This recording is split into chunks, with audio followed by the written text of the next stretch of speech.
Hello, welcome you all guys chemical kinetics के next lecture में। तो आज हम लोग केमिकल काइनेटिक्स के इस लेक्चर में पढ़ने वाले हैं जीरो ऑर्डर रिएक्शन के बारे में। तो इसको हम लोग जीरो से लेके हायर लेवल तक स्टडी करेंगे।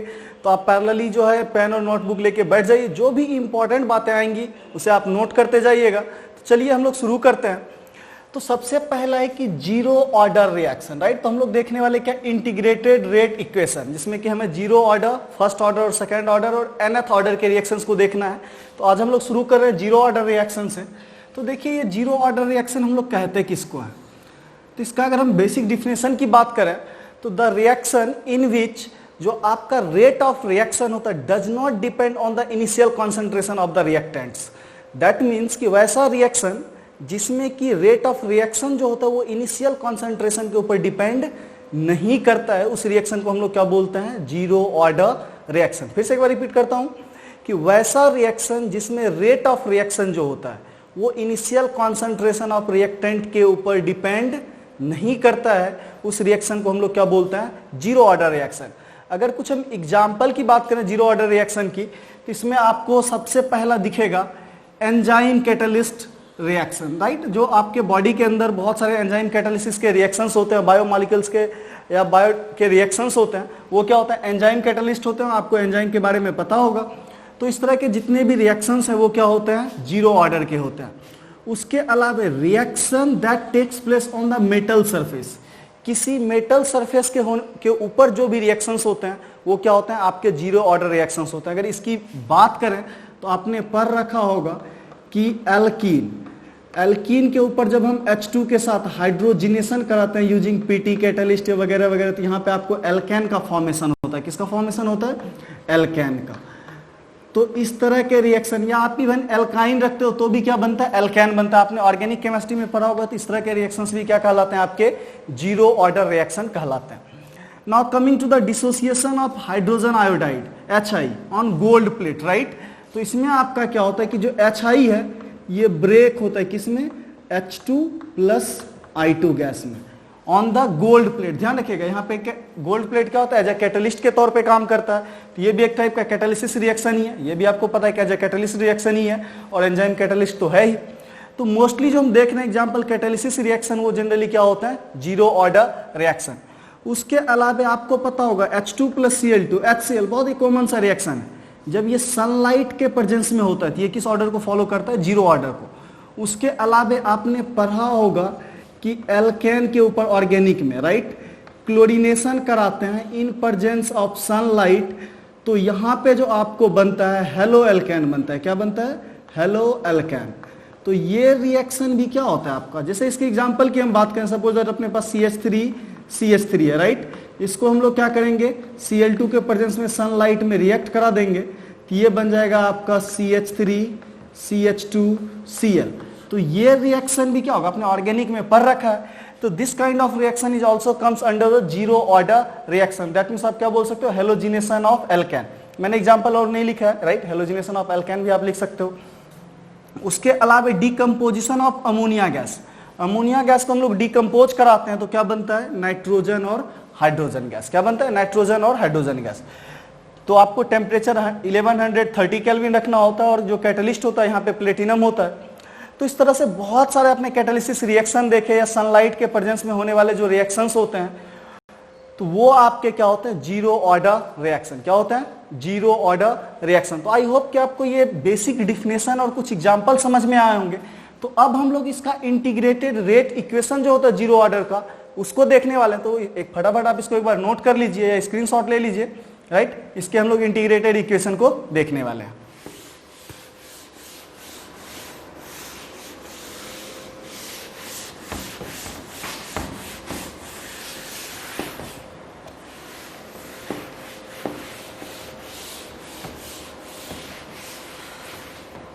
तो आपको पता है, राइट, कि हम लोग किसकी बात कर रहे हैं, जीरो ऑर्डर रिएक्शन। किसकी बात कर रहे हैं, जीरो ऑर्डर रिएक्शन की।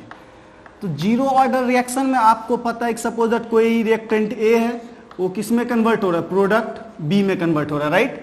तो इसको हम लोग, आपको पता है कि इसका जो अगर हमें रेट कांस्टेंट लिखना है तो इसको हम लोग रेट को कैसे लिखते हैं, R = K into concentration of A to the power क्या हो जाएगा 0, क्योंकि ये क्या है 0 ऑर्डर रिएक्शन है। और इसको हम लोग क्या लिख सकते हैं, D concentration of A by D T. और ये रिएक्टेंट है इसलिए सिंबल कैसा आ जाएगा माइनस, इक्वल टू क्या हो जाएगा, इधर देखिए अब क्या है, किसी की पावर 0 करते हैं तो सिर्फ क्या बच जाता है, कांस्टेंट के बच जाएगा, राइट। इसका तो वैल्यू 1 हो जाएगा, इस पूरे का वैल्यू क्या हो जाएगा 1 हो जाएगा, किसी के पावर 0 करता है तो अब देखिए dt को हम उधर रहने देते हैं और dA को इधर रहने देते हैं, तो इसको हम क्या लिख सकते हैं, इंटीग्रेशन ऑफ डी ए, आप इसको कॉन्सेंट्रेशन लगा सकते हो, इक्वल टू क्या हो जाएगा माइनस के डी टी, क्या हो जाएगा माइनस के डी टी। अब इंटीग्रेशन इसको क्या करना है, 0 से लेके टाइम t तक इंटीग्रेट कर देना, और इसका इनिशियल कॉन्सेंट्रेशन हम लोग मान लेते हैं क्या है C0 है, और फाइनल कॉन्सेंट्रेशन क्या है किसी टाइम पे CT है, राइट। तो अब इसको इंटीग्रेट करोगे तो ये क्या हो जाएगा, dA का इंटीग्रेशन ए ही रह जाएगा, राइट। और इसको कहां से कहां तक लिखना है, C0 टू CT तक, और ये क्या हो जाएगा माइनस तो है, k तो कांस्टेंट है बाहर आ जाएगा, और dt का इंटीग्रेशन क्या हो जाएगा t कहां से कहां तक 0 टू t तक, राइट। तो क्लियरली है, इसको हम लोग क्या लिख सकते हैं, CT minus C0 equal to क्या बच जाएगा माइनस KT, राइट। तो इसी इक्वेशन को अगर हम कुछ इस तरह से लिख सकते हैं, ध्यान से देखो, CT इक्वल टू क्या हो जाएगा, ये C0 माइनस है, उस साइड जाके क्या हो जाएगा प्लस में चला जाएगा C0, और यहां पे क्या है माइनस KT, क्या है माइनस KT। तो इसको हम अब यहां ध्यान से देखिए, ये जो CT है ये क्या है आपका concentration at any time t। यहां जो आपका CT है वो क्या है, किसी एक पार्टिकुलर टाइम पे जो कॉन्सेंट्रेशन है, और C0, अब ये C0 बताओ क्या होगा, मैंने यही ले रखा है C0, राइट। ये क्या इनिशियल, जब t इक्वल टू 0 रखे हैं तो उस समय का कॉन्सेंट्रेशन है C0, और जब टाइम t रखे हैं तो उस समय का कॉन्सेंट्रेशन क्या है CT है, राइट। तो ये concentration at any time t है, और C0 क्या है आपका इनिशियल कॉन्सेंट्रेशन, क्या है इनिशियल कॉन्सेंट्रेशन। तो क्लियर है। और K आपका क्या कहलाएगा, रेट कांस्टेंट, ये क्या कहलाएगा आपका रेट कांस्टेंट, और ये जो T है ये T क्या है आपका टाइम, राइट। तो क्लियर है। तो इसको हम लोग क्या बोलते हैं, आपको ध्यान से देखिए, ये इंटीग्रेटेड इक्वेशन है, जब हमने इसको क्या किया है इंटीग्रेट कर दिया, ये आपका क्या integrated equation of 0 order reaction. अब इसमें एक और इंपॉर्टेंट टर्म आता है half life of the reaction, क्या आता है half life of the reaction. किसी रिएक्शन का हाफ लाइफ क्या होता है, तो देखिए सिंपली डिफाइन होता है, जब आपका किसी भी का कॉन्सेंट्रेशन किसी टाइम पे जब वो क्या हो जाए इनिशियल कॉन्सेंट्रेशन का आधा, राइट। जब CT इक्वल टू क्या हो जाए C0 बाई 2, तो उसी टाइम जो आपका टाइम होता है उसी को हम लोग T हाफ बोलते हैं, और इसको हम लोग कैपिटल T से भी दिखाते हैं, राइट। तो आपको सिंपली समझ में आ गया, CT इक्वल टू क्या हो जाएगा C0 बाई 2। तो जब किसी टाइम पे कॉन्सेंट्रेशन क्या हो जाए इनिशियल कॉन्सेंट्रेशन के आधा हो जाए, तो उसी टाइम को हम लोग क्या बोलते हैं हाफ लाइफ, क्या बोलते हैं हाफ लाइफ, या उसको किससे डिनोट करते हैं T1 बाई 2 से। दैट मीन्स ये आपका क्या है हाफ लाइफ। हाफ लाइफ क्या होता है, time period at which in concentration of the reactant is equal to the initial concentration by 2, right. तो अब यहां से देखो, आप बिल्कुल यहां से T हाफ का अगर आपको वैल्यू निकालना हो तो निकाल सकते हो, कैसे, तो CT का वैल्यू क्या है C0 बाई 2 है, इस इक्वेशन में हम लोग रख देते हैं, इस इक्वेशन में रख के देखेंगे तो CT का वैल्यू क्या हो जाएगा C0 बाई 2, उसके बाद ये क्या है आपका C0 है माइनस K, और T को हम लोग क्या बोलते हैं उस टाइम पे T हाफ, क्या बोलते हैं T हाफ, और T1 बाई 2 या हाफ लाइफ, राइट। तो यहां से देखिए इधर माइनस है, इसको इस साइड ले आते हैं, तो ये क्या हो जाएगा K into T half equal to C0, और इधर जो ये प्लस है उधर जाके क्या हो जाएगा माइनस में C0 बाई 2। तो यहां से बताइए T हाफ का वैल्यू कितना आ जाएगा, सिंपली देखो, ये तो C0 माइनस C0 बाई 2 करेंगे तो ये क्या हो जाएगा C0 बाई, और इधर से 2 क्या होगा डिवाइड हो जाएगा, तो C0 बाई 2K। तो हाफ लाइफ आपको निकल गया बहुत ही इजीली, सिंपली है, राइट। हाफ लाइफ आप कैलकुलेट कर सकते हो। इसी तरह से पूछ देगा कि कंप्लीट होने में 100% कंप्लीट होने में रिएक्शन में कितना टाइम लगेगा, तो देखिए हम लोग उसको भी लिख सकते हैं। तो ये आपको समझ में आ गया कि सबसे पहले देखो हाफ लाइफ एक इंपॉर्टेंट टर्म है और बहुत ही सिंपल है कि हाफ लाइफ कहते किसको है, तो वो टाइम जहां पे जो आपका रिएक्टेंट होता है उसका कॉन्सेंट्रेशन क्या हो जाए, इनिशियल कॉन्सेंट्रेशन के हाफ। जैसे हम 5 मोल लेते हैं इनिशियल कॉन्सेंट्रेशन 5 मोल पर लीटर, तो फाइनली वो क्या हो जाए 2.5 मोल पर लीटर। अगर 1 मोल पर लीटर इनिशियल कॉन्सेंट्रेशन लेते हैं तो हाफ लाइफ के टाइम में कॉन्सेंट्रेशन क्या हो जाएगा, 1 मोल है तो ये क्या हो जाएगा, हाफ मोल पर लीटर हो जाएगा, राइट। तो बहुत ही सिंपल है। अगर आपको पूछा जाए कि T100% मतलब रिएक्शन को कंप्लीट होने में कितना टाइम लगेगा, तो आपको पता है कि रिएक्शन कंप्लीट हो गया मतलब रिएक्टेंट क्या हो जाएगा, खत्म। रिएक्टेंट क्या हो जाएगा, खत्म। दैट मीन्स जो आपका कॉन्सेंट्रेशन है ये किसके बराबर हो जाना चाहिए, 0 के बराबर हो जाना चाहिए, राइट। तो अगेन उसको अगर हम उस इक्वेशन में रखते हैं तो ये 0 इक्वल टू क्या हो जाएगा, C0 माइनस के T100%। क्या लिख सकते हैं, T100% जहां रिएक्शन कंप्लीट हो गया। तो बताओ T100% का वैल्यू कितना आ जाएगा। अगर हम T100% निकालना चाहें तो ये क्या हो जाएगा, ध्यान से देखो C0 इधर माइनस में तो इधर आके प्लस में हो जाएगा और इस साइड क्या बचेगा, C0 बचेगा। तो इसको सिंपली क्या बोल सकते हैं, C0/K। तो देखिए आपके कुछ इक्वेशन हो गए, T100% का क्या वैल्यू होता है, T½ क्या होता है, और इंटीग्रेटेड इक्वेशन क्या है आपका 0 ऑर्डर रिएक्शन का। अब देखो इसमें एक टर्म और बेसिक सा बार बार और भी आता है, राइट। इसको एक बार आप लोग नोट कर लो फिर हम लोग उसको देखेंगे। तो जो नेक्स्ट पार्ट है अपना यहाँ पे, वहां पूछता है कॉन्सेंट्रेशन ऑफ द प्रोडक्ट या प्रोडक्ट के कॉन्सेंट्रेशन से रिगार्डिंग कुछ क्वेश्चंस रहेंगे। तो उसको हम लोग कैसे करेंगे, चलिए एक बार हम लोग उसको भी देख लेते हैं। तो एक बार मैं इसको मिटा दे रहा हूं, राइट।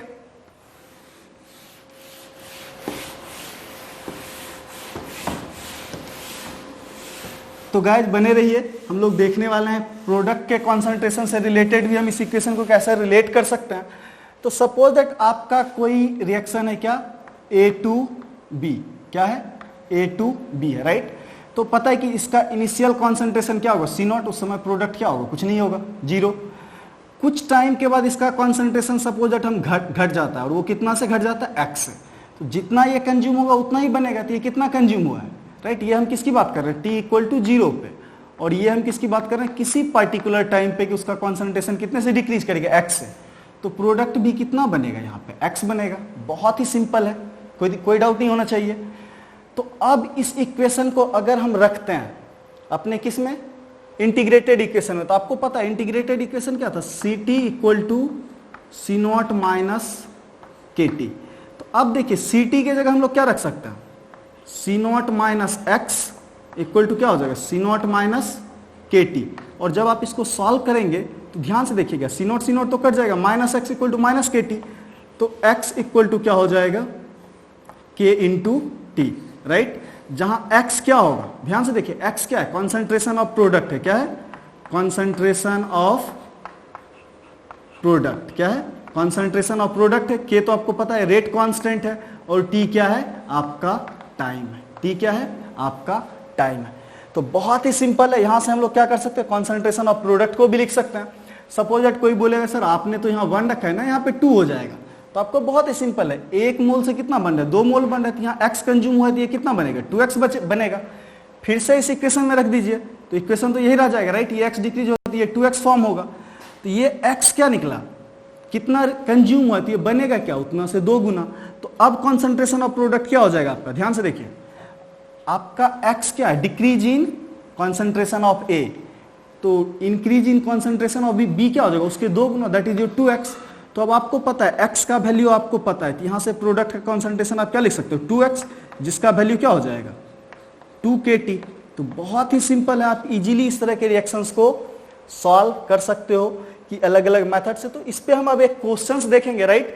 तो एक बार जो भी पॉइंट्स लिखे हैं इसको आप बहुत ही सिंपल इसे याद रखना। एक तो सबसे पहला इंटीग्रेटेड इक्वेशन क्या होता है, इंटीग्रेटेड इक्वेशन क्या होता है, T=C0 - KT। मैं सारे इक्वेशन को एक बार लिख दे रहा हूं, और उसके बहुत बार ग्राफ्स पूछे जाते हैं, ग्राफ को हम लोग कैसे प्लॉट करेंगे। तो आई होप कि आपको समझ में आ रहा होगा। चलिए हम लोग उसके कुछ प्लॉट्स को देखते हैं। तो चलो अगेन जो आपको ये रिएक्शन दिया हुआ है, राइट, ये क्या एक 0 ऑर्डर रिएक्शन है, तो बहुत ही सिंपल है। तो सबसे पहला इक्वेशन क्या है, CT = C naught minus K T, C T equal to क्या है, C naught minus K T. फिर हमने क्या निकाला, टी हाफ लाइफ, तो टी हाफ लाइफ क्या आया, सी नॉट बाय 2k। देखिए सी नॉट क्या है, इनिशियल कॉन्सेंट्रेशन, और के क्या, रेट कांस्टेंट है।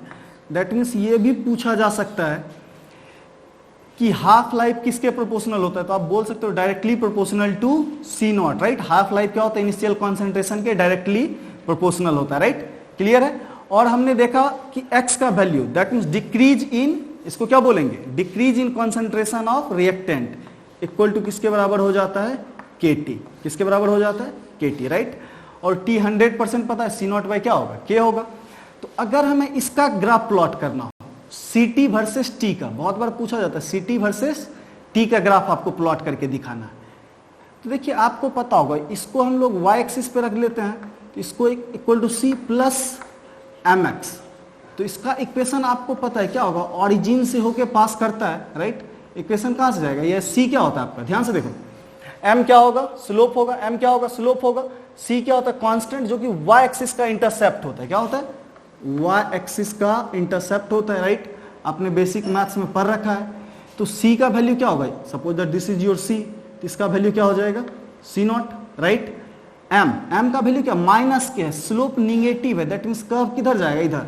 आपको पता है स्लोप निगेटिव होगा तो इधर जाएगा, और स्लोप पॉजिटिव होगा तो इस तरफ से जाएगा, राइट। तो यहां देखो स्लोप क्या है, निगेटिव है, तो ये कर्व कैसे आएगा, कुछ इस तरह से। और पता है कि इस जगह पे एक इनिशियल कॉन्सेंट्रेशन, इस पे हमने क्या रखा है, कॉन्सेंट्रेशन ct का वैल्यू है, राइट। वाई एक्सिस पे क्या है, ct का वैल्यू है। तो जब ct 0 हो जाएगा तो इस समय टाइम को हम लोग क्या बोलते हैं, 100%, क्या बोलते हैं, 100%। और जिसका वैल्यू तुम्हें पता है किसके बराबर होता है, सी नॉट बाय के, किसके बराबर होता है, सी नॉट बाय के। और यहाँ जब आपका कॉन्सेंट्रेशन क्या हो जाए, सी नॉट बाय 2 हाफ हो जाए, तो उसके रिगार्डिंग जो टाइम होता है इसको हम लोग क्या बोलते हैं, टी हाफ, जिसका वैल्यू क्या होता है, C not bye 2k, right. तो पहला वाला इक्वेशन आपको समझ में आ गया। अगर इसका स्लोप पूछा जाएगा, राइट, ये आपको सपोज दैट थीटा है, तो इसका स्लोप क्या हो जाएगा, माइनस ऑफ के, क्या हो जाएगा, माइनस ऑफ के। तो आपको हाफ लाइफ समझ में आ गया। अगर decrease in concentration of reactant पूछा जाए, तो ये तो आपको बहुत ही सिंपल है। सपोज दैट इस पे हम किसको रख रहे हैं, x को, और इस पे हम रख रहे हैं टाइम t को, तो ये कर्व कुछ किस तरह से चला जाएगा, राइट। तो बहुत ही सिंपल है, आप इजीली जो है कर्व ड्रॉ कर सकते हो, अलग अलग तरह के बेसिक मैथ्स है। तो इस पे बेस्ड हम लोग एक क्वेश्चन अभी देखेंगे। चलिए एक बार आप इसको नोट कर लीजिए।